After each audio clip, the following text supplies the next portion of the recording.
respecto a la amenaza a la soberanía nacional, pero ahora vamos a abordarlo desde el punto de vista político. Está con nosotros Manuel Teixeira, es dirigente nacional de Un Nuevo Tiempo, específicamente presidente del partido en el estado de Miranda. Bienvenido a Primera Página. No, gracias a ustedes por la invitación y bueno, conversemos. Bien, haciendo un repaso quizás de los hechos políticos que han tenido mayor incidencia a lo largo de este año, pues está ya el inicio de la gestión del presidente de los Estados Unidos, que tuvo una incidencia no solamente en la relación con Venezuela, sino con diferentes países de la región. También diferentes hechos que han venido teniendo quizás alguna repercusión en la política venezolana. El actual, decía yo, está en desarrollo, es este tema de la presencia de militares estadounidenses en aguas internacionales, en el Mar Caribe y en el Pacífico, con esta narrativa de una lucha contra el tráfico de sustancias. Vamos a empezar quizás describiendo los primeros meses de este 2025 para quizás sentar un precedente al escenario que estamos viviendo. Bueno, fíjate, compleja la situación, nosotros lo hemos dicho en todos los escenarios, rechazamos absolutamente una amenaza no subestimable, que creemos y esperamos que no pase de una amenaza, pero no es subestimable. Y esa amenaza pues hace que la opinión pública y la opinión publicada pues en estos días y de hace algún tiempo tengan en vilo a parte de la población, bueno, que es consumidora de las redes. Es importante el efecto que eso tiene. Lo acaba de decir, bueno, hay un efecto por la administración Trump que inclusive ayer tuvo sus primeros resultados evidentes. Hay un reclamo, hubo elecciones, ¿y qué está reclamando el pueblo norteamericano? Más preocupación por los problemas internos que los externos, más preocupación por resolver los problemas que tienen los norteamericanos que el ego. Grandes derrotas tuvo el Partido Republicano ayer y la política de Trump. Eso es un mensaje. La gente no quiere conflicto, la gente quiere soluciones. Y aquí hay una evidente manipulación de muchos temas para generar conflictos con Venezuela, que nos atañe a todos los venezolanos, porque cuando hay gente que no entiende, cuando que se habla de Venezuela, se está hablando desde los venezolanos, y lo que nos afecta a los venezolanos. Entonces nosotros condenamos contundente, profundamente esa amenaza que no es subestimable y, como repito, creemos que no va a pasar a más y esperemos que no pase a más. Allí hablaba del impacto que tienen las redes sociales y esa interacción, algunos con falsas noticias, otros quizás con opiniones. Nos decía uno de nuestros analistas que nos visita en Primera Página, decía, las redes sociales están cargadas de muchísima opinión y no de información, pero a lo largo de este año las redes han tenido un papel importante en la politización de los diferentes temas y también en la polarización de las actitudes que pueda tener el venezolano. ¿Cómo ven desde Un Nuevo Tiempo, bueno, esta incidencia que también tienen las redes sociales, que no podemos tampoco subestimarla, como hablaba de la amenaza? Yo creo que son procesos que se están dando en el mundo, no es solo en Venezuela, es en el mundo. Hay grandes críticos, Macron, muchos líderes mundiales han hablado de que hay que estudiar y ver cómo se regula el tema de esta generación de matrices de opinión de grandes laboratorios, de grandes influencias, significado la Internet. Ahora bien, en las redes vivimos o tenemos un metaverso y el que no lo entienda se hace víctima de él. La vida real está en las calles, en el sobrevivir, en cómo funcionamos como país, no en las redes, y una gran secta de opinadores, algunos con legítimas razones, pero otros influenciados y pagados por grandes transnacionales o por personeros que lo que quieren es generar matrices de opinión que afecten o orienten la opinión pública. Ve también, Manuel Teixeira, este tema psiquis, porque se hablaba de una amenaza militar real, con una presencia, por supuesto, de buques, de armamento que está allí en las cercanías del territorio venezolano, de las aguas venezolanas, pero se hablabas precisamente, diste con la palabra, un metaverso, también de otra dinámica que va paralela, que sería en curso, hablando de este tema de la psiquis o de generar ansiedad o incertidumbre. Hablabas no solamente en el venezolano, quizás en la región. Absolutamente. Toda generación de política de cualquier tipo es para generar resultados. Por poner un ejemplo, las sanciones son una modalidad a la economía.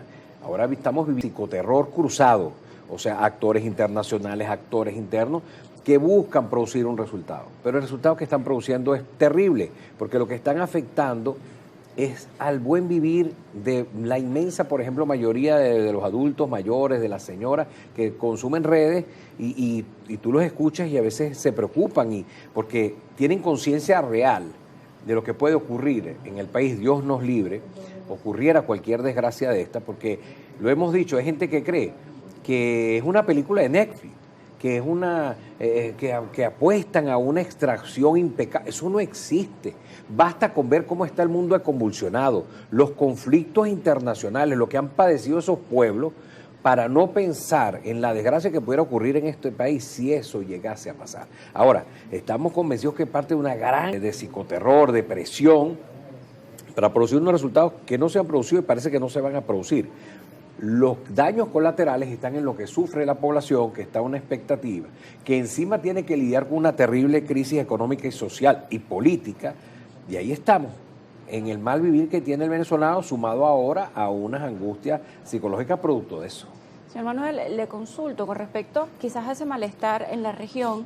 Están involucrados, ahora hay recientes declaraciones por parte del gobierno de Brasil, también de Colombia, este roce con las relaciones energéticas con Trinidad y Tobago, y se creía que, bueno, al involucrarse quizás otros actores, al no ser un conflicto netamente Venezuela-Estados Unidos, sino también en la región, con otros países, bueno, quizás el problema iba a mitigarse, iba a ir desapareciendo poco a poco, pero esto pareciera es que está haciendo el agujero un poco más grande. ¿Cómo ve la situación en la región? Bueno, la región está muy preocupada. Por más acérrimos enemigos en lo ideológico y en lo político de quienes hoy están en el poder en Venezuela, no se han pronunciado a favor de una intervención, porque eso es un tema muy delicado. La gente no se da cuenta del precedente terrible que se pudiera generar. Primero, por la aplicación de la vieja doctrina Monroe y las declaraciones de algunos que creen que en Latinoamérica es el patio trasero de los norteamericanos. Entonces, ningún presidente se ha pronunciado en los micrófonos a favor de eso. Y seguramente por las instancias diplomáticas estarán expresándose en contra absolutamente, lo decíamos el otro día. La frontera con Colombia tiene 2.000 kilómetros de extensión. Hubiese, y Dios nos libre, cualquier tipo de conflicto en Venezuela, acto seguido estaríamos teniendo una salida importante venezolano por Apure, por Cúcuta, por Maicao, hacia Colombia. ¿Y quiénes son los que van a tener que atender a los venezolanos? Los colombianos y el gobierno colombiano. Por eso la defensa, que algunos no entienden, tan importante que hace el presidente Petro, advirtiendo que esa no es la ruta, igual el presidente Lula, porque también tenemos frontera con ellos. Y no hablar de los otros que, a pesar de que están callados, saben de las repercusiones que podría tener un conflicto en Venezuela. Decía al principio de sus palabras este saldo negativo, estos votos en contra que ha tenido el presidente de los Estados Unidos, y pareciera, ahora bien, dice, esto es un mensaje, estos votos en contra del partido representan un mensaje. ¿Cree que va a prestar atención a ese mensaje, pues, y ocuparse de los problemas internos? Bueno, es que no solamente él, es el Partido Republicano. Deben hacer una reflexión profunda.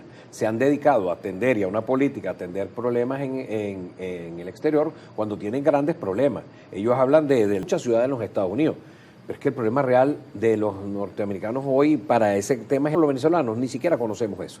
Aquí ni se produce, ni se trafica, ni se comercializa eso. No existe. Ese problema lo tienen ellos con sus laboratorios internos y con sus vecinos más cercanos. Bueno, eso tienen que tratarlo allá. Y después el tema económico. Entonces se han dedicado a un tema de política internacional, política hacia afuera, pensando que están hablando en política doméstica, y ahí están los resultados. Bien, quizás refiriéndonos a esta situación como tráfico de sustancias. Ahora bien, esta relación con Trinidad y Tobago, que por excelencia ha sido histórica, ha tenido buenos números, ha dejado un saldo favorable para ambos países, Trinidad y Tobago y Venezuela, que además tienen un intercambio, así como con la frontera terrestre, en este caso con Colombia, hay un intercambio que se da cotidiano, más allá de los acuerdos que puedan firmar los gobiernos. Por supuesto, estas poblaciones se sienten vecinas. Ahora, ¿qué opinan desde un nuevo tiempo? Quizás esta situación pudiera volver a esa normalidad. Es que las relaciones son circunstanciales, según la relación es histórica entre los que no hablamos el mismo idioma, pero somos pueblos hermanos, hay una fluidez por la cercanía territorial importante. Bueno, en este momento hay unas diferencias producto de que las relaciones entre quienes hoy está atravesando una circunstancia, nosotros presumimos que por los propios intereses político-económicos de Trinidad, esperemos que eso cambie, porque al final, como tú bien lo has referido, estamos muy cerca, hay mucho comercio local, hay muchos venezolanos que se fueron a Trinidad, y fíjate, las últimas medidas prácticamente xenófoba de prohibirle, de no renovarle las visas de trabajo a los venezolanos. Una cosa terrible, cuando nosotros hemos recibido aquí a todo el mundo con los brazos abiertos y lo seguiremos haciendo seguramente. Bueno, realmente en la práctica resulta más cercano ir de Sucre a Trinidad que de Sucre quizás al estado Falcón, a Maracaibo, dentro del propio territorio venezolano. Ha tocado ese tema de lo que son los permisos migratorios, estas licencias que puedan tener venezolanos para estar en el extranjero. Y quizás algunos hacían el símil de que Trinidad y Tobago estaría siguiendo los pasos del gobierno norteamericano al denegar esa forma de residencia a venezolanos. Son 200 venezolanos en un inicio, lo que se ha anunciado desde el gobierno de Trinidad y Tobago. ¿Qué pasa con la protección de estos venezolanos en condición de migrantes? Nosotros hemos condenado esas conductas desde que los Estados Unidos empezó lamentablemente a atacar a nuestros connacionales, a nuestros hermanos que decidieron hacer vida allá por las legítimas razones que quisieron hacer. Nosotros ponemos un ejemplo. El 92% de los habitantes del Doral votaron por Trump y la inmensa mayoría se calcula que son venezolanos. ¿Estarían conscientes esos hermanos venezolanos que apostando a ese candidato que dijo que iba a sacar de los Estados Unidos a 10 millones de personas, les estaría hablando a ellos? Parece que no se dieron cuenta. Ahí están los resultados de ayer. Hasta en Florida ganaron los demócratas. Bueno, nosotros hemos apelado al llamado, al respeto a quienes están trabajando, han hecho vida legítima, porque decidieron hacerlo en ese país, se han respetado. La zozobra, la angustia que viven algunos compatriotas que están en los Estados Unidos es terrible. Uno tiene amigos allá y dice, mira, no, a veces se están mudando inclusive de estado por donde es más agresivo el tema del ICE. Eso no lo dicen las noticias, eso es verdad, la gente se está mudando del Doral. Hay una gente que dice, no, la gente está saliendo de Venezuela por el conflicto. No, lo que se están moviendo es internamente los venezolanos en Estados Unidos por el tema de la persecución y el asedio que existe contra los migrantes y sobre todo los venezolanos. Debemos hacer una pausa, a la vuelta vamos a hablar de las nuevas tareas que tiene un nuevo tiempo en ese perfil del Parlamento que se instala el próximo 5 de enero de 2026 y otros temas cotidianos que tienen que ver con la vida del venezolano. Ya ven.